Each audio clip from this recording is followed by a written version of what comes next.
The conservatives who have been very successful, they've developed 50-year plans to capture back the judiciary, to capture back the soul of the nation.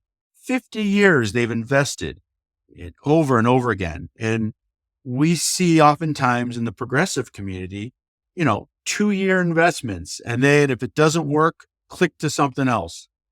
And the persistence, the ability to stick to it has really paid off on their side with judicial plans or cultural plans.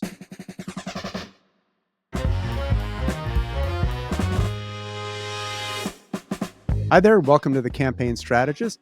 Today, I'm thrilled to welcome Mark Magaña, a true trailblazer in the environmental and conservation space. Mark is the founding president and CEO of GreenLatinos, a national network uniting Latino environmental and conservation advocates across the country. Mark also co-founded the America Beautiful for All Coalition to raise up environmental justice, frontline, and indigenous communities working together to conserve 30% of U.S. lands, freshwater, and oceans by 2030 through a Justice 40 lens. Mark has served in the White House and in Congress. He founded the National Latinos for Obama in 2007, and he continues to lead with purpose, serving on the boards of the League of Conservation Voters, Green 2.0, and the Children's Environmental Health Network. Mark, welcome to the show. Thanks, Pete. Thanks for having me on. I'm excited to have this conversation and for the work that you do, the work that we are going to need to do in the next 4 years is very exciting to me to talk about. I'd like to start with a little bit more about you. You've been working in the environmental advocacy and political arena for years. What got you interested in this work and how did you get started? When I first started, it was as a client. In 2007, Congress was taking it upon themselves to try to pass a climate change bill. Cap and trade, Waxman Markey. I think that many of the leaders of the environmental movement knew that they needed to build more of a base in many communities. And so they started to see how they could organize, communities like the Latino community, the Black community, military community, religious community, many, to be able to build up support for passage of this cap and trade bill. I was hired at that time. I was a consultant. This was after the Clinton White House. I was a consultant and I was hired to help organize the Latino community in support of this cap and trade bill. That's where I really was first exposed to the environmental world, conservation world, and the climate crisis. And in 2010, that bill eventually died. I was very interested in the subject matter, became very interested in it. And it really peaked when I had my first child in 2012. For me, knowing that this issue would be the biggest disruptor of her life really pushed me to do this work full time. And so rebranded the National Latino Coalition on Climate Change into GreenLatinos and created a community of support for Latino, Latina, Latina, environmental, conservation, and climate justice advocates to come together and to work together and to build relationships and partnerships together.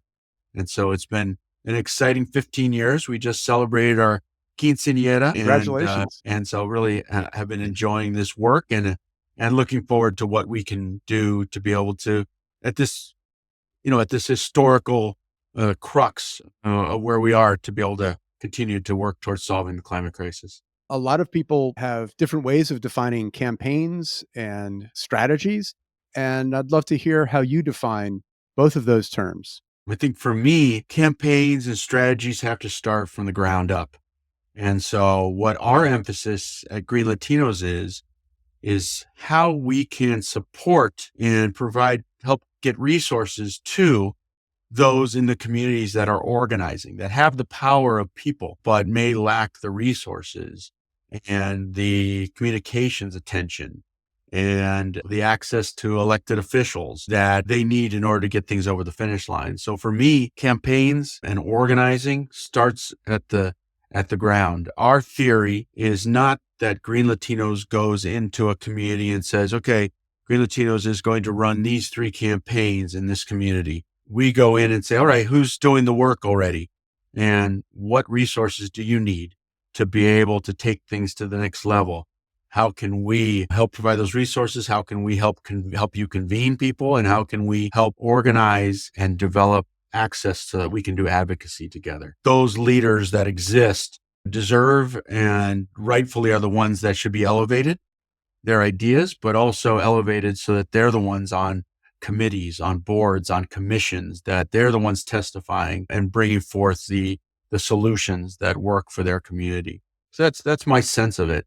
So in this context, sort of the campaign that you're working on in the GreenLatinos context is not so much a specific policy goal here or there, but it's about how do you strengthen the movement? How do you help organizations on the front lines at the grassroots level be more effective, be more influential, and meet the future? Is that a fair way to look at it? We have many overarching policy goals, and those are listed in the Latino Climate Justice Framework that you can find online. It's kind of our community's version of like a Green New Deal. How do we feel we need to develop climate solutions that address our disproportionate issues that affect our community? So like extreme heat when it comes to outdoor workers, or language access, or issues when it comes to immigration and immigrant benefits and climate migration. And so there's very significant issues that don't get the attention that they need, but disproportionately affect our community. So yes, we do have overarching policy goals, but when we go into a community to seek their support, we don't go in with pre-existing ideas of what that community needs amongst our priority goals. We go in to say, okay, you know what the community needs. How can we help resource you and elevate the work that you do? And how do you pick what communities you go in and focus on and start building relationships with? We get invited. Someone will say, I need some resource. I'm in the final months of a fight to close down a methane peaker plant that's been poisoning our community. And we need some comms help and some government relations help and maybe some legal help, some finances to help finish this over the top. And so being able to be a liaison to where the resources are, the big funders, the big green groups, political corporations that don't have the relationships or the access to where the work is being done, but those resources are needed. We become the trusted liaison between people we trust in these arenas and know well, and doing the introductions to say, okay, we're going to hopefully build a relationship in good time and be able to get the resources where the resources want to go there. They want to be in that fight, but you need to have the relationship to be able to get them there and successfully. So serving as connective tissue between groups in need and resources where you can find them. So I'm just curious, when you have a group that needs some help with something that involves needing financing, do you sort of just start dialing through your contacts at foundations, or you reach out to foundations and basically find out who's interested in this topic or geographic area? It is precisely what you said. It is hopefully already knowing who is interested in this area, who's interested in fighting methane in California, in Central California. Okay, here are the groups, here are the foundations, here are the corporations that might want to participate in this. So yeah, it is some dialing. It's not as much discovery dialing as it is, we know. We hopefully already know who is in that field and who wants to go. For every person that we know, they'll give us 3 more people and say, okay, here's 3 other people you should reach out to. And this person can help with this. And this person help with that. It's like, in the old movies, we're going to put on a play. My uncle's got a barn. My aunt's a dressmaker. You find the community knows who has those resources. And they're very excited about getting those resources to where they want to go. They just haven't had those relationships. The other aspect is we have something called the Justicia and Equidad Fund, where we develop and collect resources to be able to distribute out. And so one of the things we're working on right now is a fund we're raising money for is called the Defensa Fund, which is to react to the immediate needs of the community regarding the first 100 days of the Trump administration, whether that's urgent immigration needs or urgent attacks on environmental justice frontline communities or individual organizations to be able to quickly react because we already have this pocket of resources is what we're working towards, because we know that that's going to be a difficult, urgent time for many people in our community. Thinking in terms of like a policy goal when you want to get a certain vote or a certain decision from someone in charge, what's your process for figuring out what the strategy should be in order to get the outcome you want? If it's heavily dependent on one person, we will look for what those relationships might be to that person. Where's their district? What are the influences in their district? What are the businesses? Who are the community leaders? And then it's an issue of using our access to be able to get them in front of that office, the people in their district, the people in their state, to get them in that office who have the narratives, the stories. They know the community. They can put numbers behind their issues. They can put data behind their issues, give it a picture that person is like, yeah, I know that high school. I've got a cousin that went to that high school. So those relations are very influential. And then these are all multi-tiered campaigns. So it's also, how do we influence those people that are big fundraisers for them? How do we influence the people who help deliver the vote, the labor unions or other, influential people that help get them elected? And so it's multi-tiered. How do you figure that out? Like, who are the big fundraisers or who was instrumental in the last campaign? Yeah, we'll look through their funding reports. The campaign, they have to file campaign finance reports.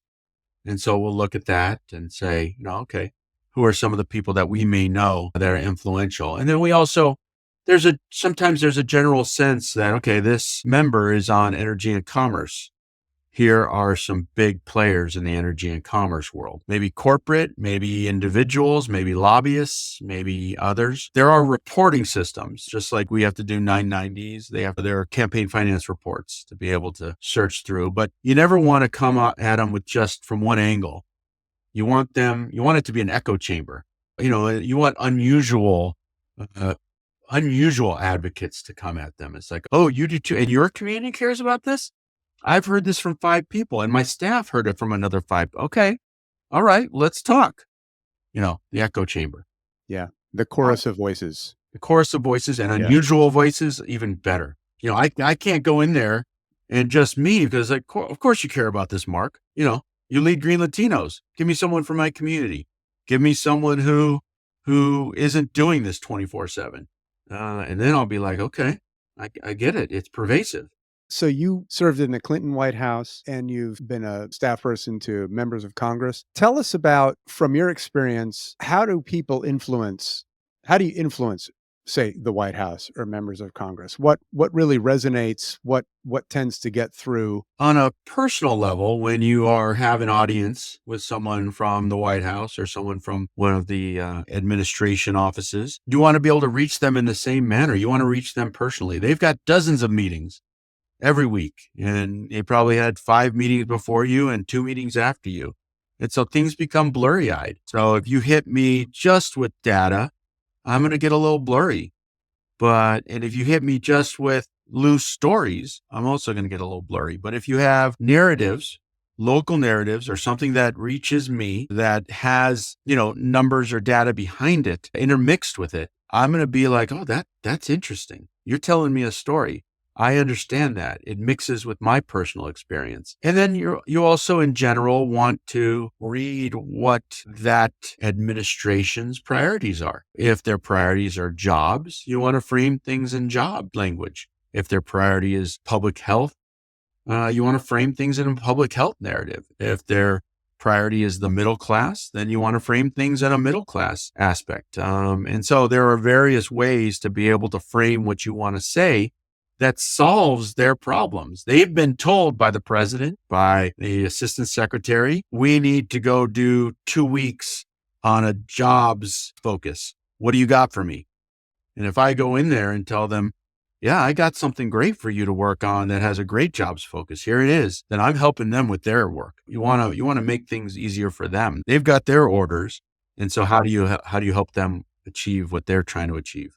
Creating coalitions and networks is a really important element of advocacy. It's hard to do, often can be challenging to do, maybe is more fair, and to make it durable. What has been your approach to building the Green Latinos, and how have you made it something that has lasted and really proved its durability? There's an internal and external aspect. The internal aspect is really going out of your way to focus on the best staff and how do you motivate them? How do you support them? I mean, the best staff don't even really need to be motivated. They just need to be supported and, given a green light. It's kind of a submodel of Green Latinos. For me, it's how do I bring together the best staff? How do I convene the best staff?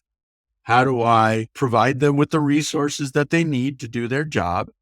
And then how do I open the doors to be able to help them get access to high level people from foundations, from academics to elected officials, so that they who are self-motivated and, really have the urgency of the situation can do their job. And so being able to find an issue that is so ripe and so important, find the people who really care about it externally, showing that we're not going in to take over an issue, showing that we believe that we play an important part, which is how do we support the work that's being done by people, by our members across all different sectors. And it's something, that community, that support system, that try to elevate them in their work is something that people are hungry for and have welcomed. And the reception and the excitement, and still to this day, it's like, oh, I never even knew about Green Latinos.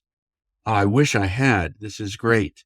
Convening in person, convening virtually, knowing there's other people that do this work. And so it's just like retail. It's giving the people what they want, updating that according to the situation, the political situation, the economic situation, the global situation, and being able to have the amazing staff to be able to just set them free to do high level work. So understanding what the members of your coalition need and what they want, and then focusing on how do we deliver that? Almost like customer relations in Yes. terms of, to have a vibrant coalition, people have to be happy to be in that coalition. And that means that they feel like they're getting something out of it and they're contributing something back into it, which also is amplifying their influence beyond just their own organization. Business has seen, especially retail, has seen that customer experience and customer satisfaction is number one. Being able to have that at the top of your list, it's like, how are we responding to the needs of our members?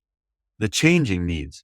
It's not static, it's dynamic. And how are we doing that together as a team? And then how am I giving the team the ability to be creative, to do things differently, to use our culture, to use our relationships that we have, to be able to just not look at how things have been done before in DC, or in that case, even advocacy, but to be able to say, okay, I'm going to use distinctly our stories, our history, our images, our culture.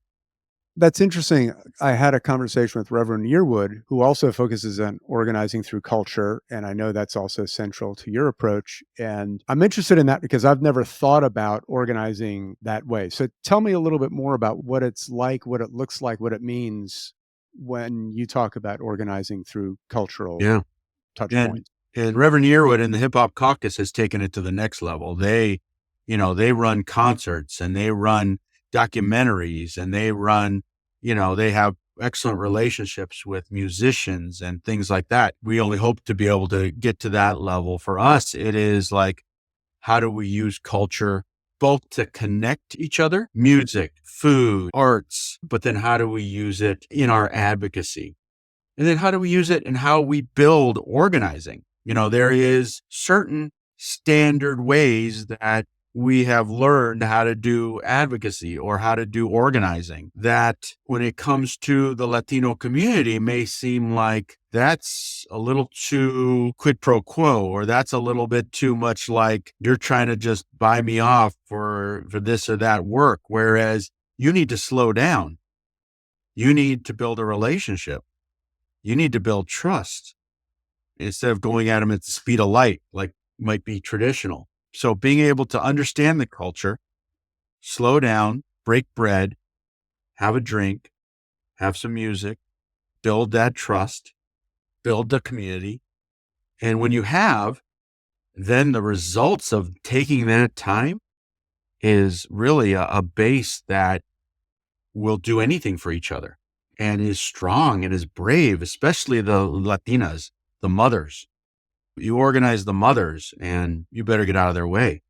And so being able to know culturally what you need to do and how you need to do it, what they want in the community is something that's very different than how things are run in DC. A common area of tension when there are DC focused sort of efforts that are trying to engage groups out in the States, it gets very fast paced when you're dealing with like legislation or administration about to do X, Y, or Z. And everybody in DC is pretty much used to like ridiculous speed of motion and moving along. And it's easy to forget if you're not embedded in that world. Yeah, you got to slow down and get people comfortable with what it is you're talking about and understanding what their role could be so you can have them participate. Because we do need groups out in, I mean, sort of think of beyond DC as the world. We need groups in the world to raise up their voices because, as you talked about before, like having the local connection, people who understand the district that somebody represents or the state that somebody represents and can refer to it and weave that into their message is really important to being persuasive and influential.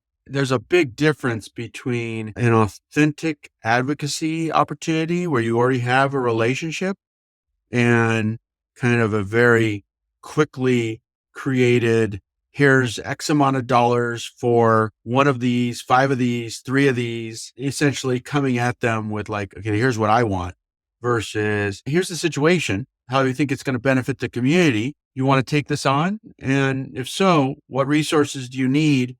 And what tactics, what strategies and tactics do you think will work? And then let's build it together and let's go. Just being a list of metrics, you got to hit this many signatures, this many whatever letters and so on in this time frame can be pretty jarring to groups that are oftentimes in a position of really fighting for their lives or their members' lives. Like you mentioned, heat exposure as a result of climate change, which is a huge threat. If you're in the construction industry, I mean, any outside workers, really, that's what people are focused on more than like, specific numbers that somebody in DC wants. There is an energy, there is a purpose behind authentic campaigns that you lose with inauthenticity. When the energy and the authenticity is there, they'll go well above and beyond the metrics. You know when the community is bought in. It's persistent. It's systemic. This campaign is something that they have selected for themselves and have chosen versus I've got to fulfill these. I got to reach my numbers. That connects to capacity building, which I think of as maybe similar or maybe the same as what you've been talking about in terms of asking groups what are their needs, for a particular fight. But should we also look at capacity building as we just want to strengthen the organization? There might be a particular policy thing going on at the same time as well, but overall, it's valuable to help build up the capacity of organizations in a lot of different places so that they're able to more effectively represent their interests. And they're also stronger partners when there is a policy on the table that needs to be either won or defeated. How do you think about capacity building? What should we know about it in terms of thinking about how do we create greater long-term strength in the movement? Capacity building is vital for so many of these groups. Unfortunately, you see movement building, capacity building, that kind of work. As the urgency of the situation grows, there is less patience or less people willing to invest in capacity building and movement building. And instead, it's just, all right, per dollar, how much carbon can I remove?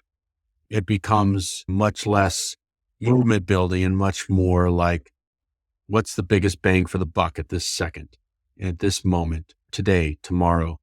Whereas if you aren't doing the work to build the base, you wouldn't have passed. It's one of the reasons why we passed IRA and BIL, because the work was done to include, incorporate, build up the base. Those were the years of capacity building and movement building dollars. And now, unfortunately, we're seeing that start to dwindle. And that's a bit of a fear for what's going to happen with the next generation of leaders not being able to be supported to develop their own ideas. It's only going to be like, all right, who's already ready? Who already has staff of 50, 100, 2,000? And that's not many in our community that have that.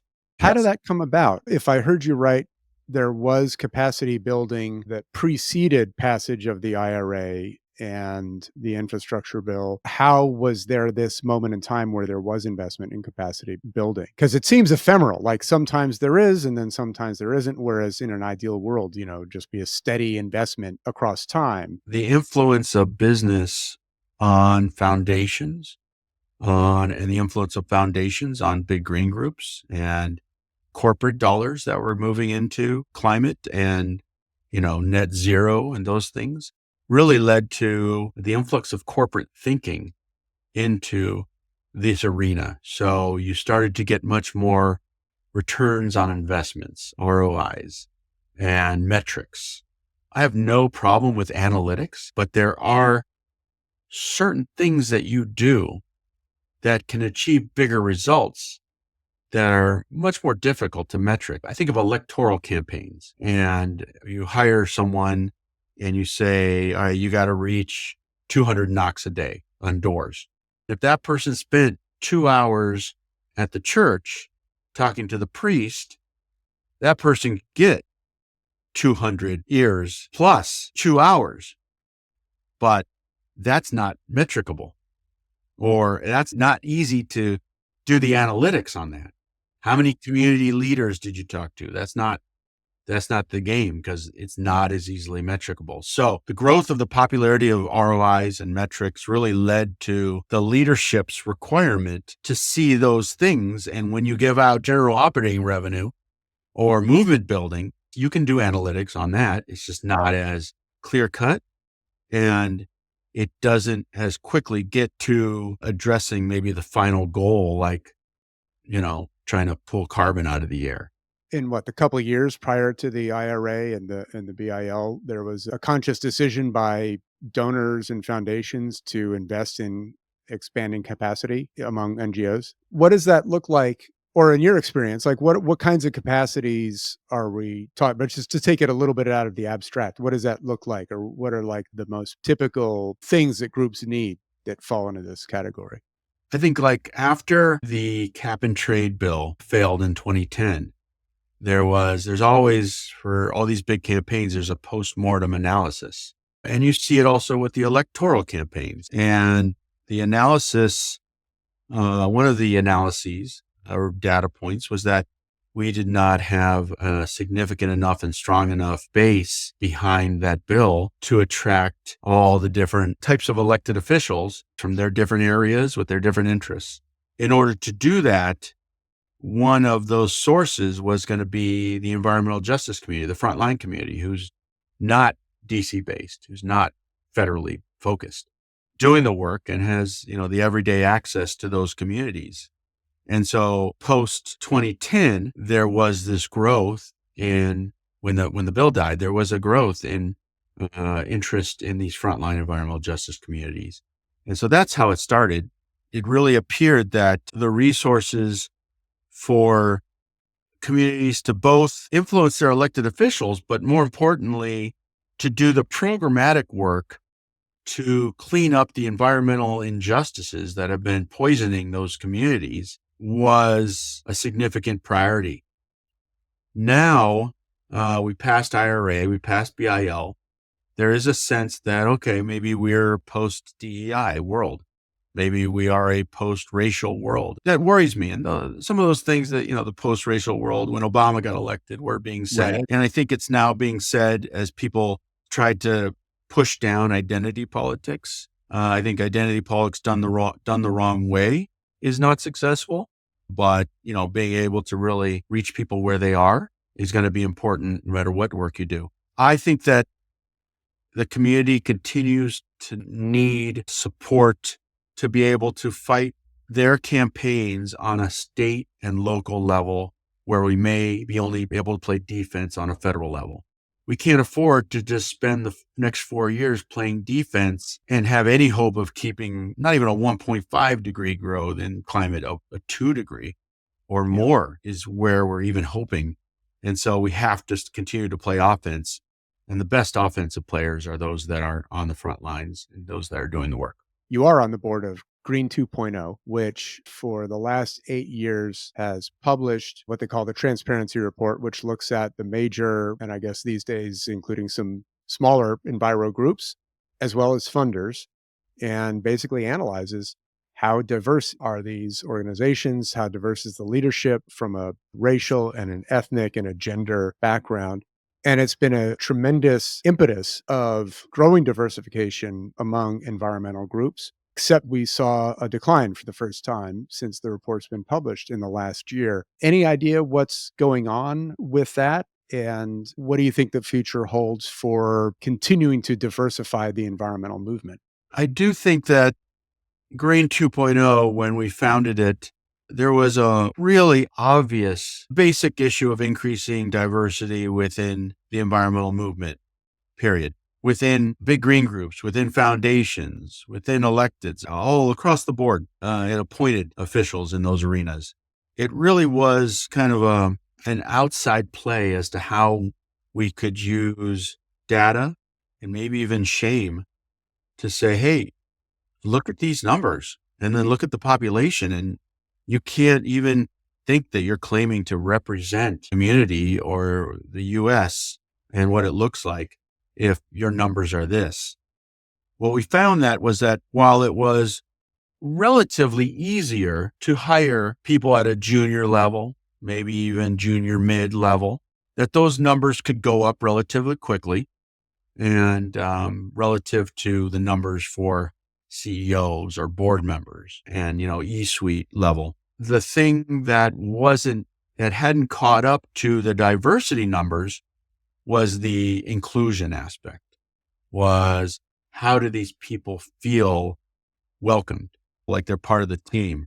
How do they feel like they're needed and they're not just siloed or isolated? We try to play some of that work when they may not feel that. They can still come to GreenLatinos and feel that and still have that support from different sources. But there was a significant amount of backlash of this hiring coming in, but the culture, the community weren't ready to be inclusive. People left. It wasn't a match. There was people who got released. And so that's some of what you're seeing. I am concerned about a certain amount of backlash. You see it represented in the Supreme Court. You see it represented in the post-mortem of this election. You see it represented in some of the funders pulling away. You see it represented in some of the language that's being pulled. And I feel like the basic concept behind equity and inclusion and diversity is not for the sake of feel-good mechanisms. It's for the sake of making things better for everyone, making the economy better for everyone, making jobs better for everyone, making systems better for everyone. Inequality leads to and breeds bad socioeconomic issues, bad cultural issues, bad community issues. And so it really does benefit us all, whether we're seeking to build a bigger base for some positive movement, whether we're seeking to improve the situation on an issue. If you do things the right way, if you spend the time doing things the right way, it benefits everyone. Just from a self-interest perspective, I think it's also essential to increasing the influence and the power of the environmental movement for it to be reflective of the makeup of our country and to be able to bring all of the brightest minds and the most capable advocates into the fold and into the fray. Because without it, we're definitely leaving power on the table. Oh, definitely. I mean, how is clean water and clean air and protecting our land not a third rail? How is it not untouchable? How is it not a universal, basic. You don't screw with that. And it's because it hasn't been something that the high level efforts to message it, to develop campaigns around it, haven't been inclusive. And then if there's weakness, business interests, other corrupting influences take advantage of those weaknesses. I've got a couple questions that are sort of the rapid response questions to wrap up with. What is some advice that you got from a mentor or a colleague that you want to pass on? Recent advice that I think I mentioned earlier, but it was slow down and listen and learn and build, whereas I came from the professional culture. Right now, let's go. That was some very good advice that helped me with this organization, with perspectives. I think the conservatives who have been very successful, they've developed 50-year plans to capture back the judiciary, to capture back the soul of the nation. 50 years they've invested it over and over again. And we see oftentimes in the progressive community, 2-year investments. And then if it doesn't work, click to something else. And the persistence, the ability to stick to it has really paid off on their side with judicial plans or cultural plans and changing things. And it is frustrating that there's very little of that long-term planning and strategizing and implementation of plans on the progressive side. Yes. Yeah. It is frustrating. But learning how to both be patient, but also have that view, that longer term view. A longer term view. Yep. Terrific. Well, Mark, thank you so much for your time. I really appreciate your joining us on the Campaign Strategist. Thanks, Pete. And thanks for your podcast. It's been a great conversation, as all of our other conversations have been. I look forward to continuing that and continuing to be hopefully a strategic ally of yours and the work that you're trying to continue to do, and vice versa. Me too. I always enjoy talking to you. Thanks for tuning into the Campaign Strategist, where we dive into the art and science of advocacy. The podcast is produced by Prismatic Strategies to share wisdom and insights from leaders in the field. I'm your host, Pete Altman. Music was written by Andrea Perry and Pete Altman, and this is edited by Abby Altman. If you enjoyed today's episode, please don't forget to like, subscribe, and share with others who care about making a difference. You can find us wherever you get your podcasts. Thanks again, and see you next time.